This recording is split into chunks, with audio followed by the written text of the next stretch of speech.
ও তোমাদের কি ডিভোর্স হয়ে গেছে? আমার যে অ্যাডভোকেট আপু আছে তাকে বলছে যে ডিভোর্স পেপার নাকি পাঠিয়ে দিছে, কিন্তু আমার হাতে আমি এখনো পাইনি।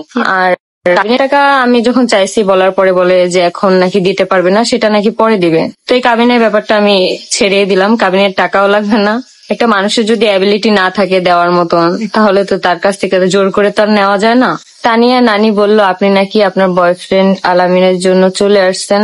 আপনার নানি হয়তো জানে না, কারণ আলামিনের ব্যাপারটা আমার মানে যাই বলি আমার হাজবেন্ড আর সতীন জানে, কিন্তু আম্মু কখনোই জানতো না। আমি আসার পরে মনে হয় শুনে শুনে আর কি এই কথা বলতেছে। কিন্তু এরকম যদি হয় আমি দোয়া করব যে আল্লাহ যেন আমার বিচার করে, যদি আমি কারোর জন্য চলে আসি। ওখানে থাকার মতো পরিস্থিতি আমার ছিল না, এজন্য আমি চলে আসছি। কারোই থাকার মতো পরিস্থিতি থাকলে সংসার বাচ্চা মানে কোনো কিছু চিন্তা না করে কেউই কখনো একটা সংসার ভাঙে না। হয়তো যাদের সংসার ভাঙে নাই তারা হয়তো বুঝবেন না, বাট যাদেরটা ভাঙছে তারাই বুঝবে যে কোন শুধু শুধু অকারণে মানুষ একটা সংসার ভাঙে না। আয়াস কোথায়? আয়াসকে এই যে আম্মুর কাছে দিছি, আমি এখন মেহেদি পড়বে, যে হাতে একটুখানি দিছি।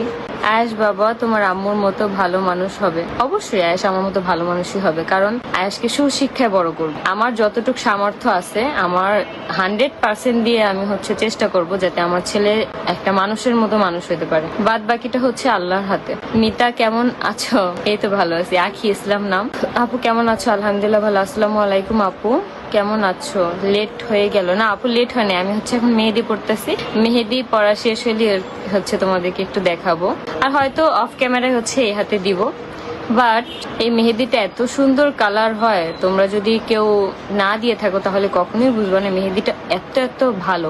আমি মানে আমার গায়ের রং কালো দেখে এই হাতে এই পাশে যখন আমি মেহেদি দিই আমার হাতের কিন্তু মেহেদি কালো হয় না, কিন্তু এই মেহেদিটা দেওয়ার পরে এত সুন্দর কালার হয়েছে। আমি চিন্তা করতেছি যে এই পিঠে যদি আমি মেহেদি পড়তাম তখন আরো কত বেশি কালার হইতো। আপু তোমাদের কি ডিভোর্স হয়ে গেছে?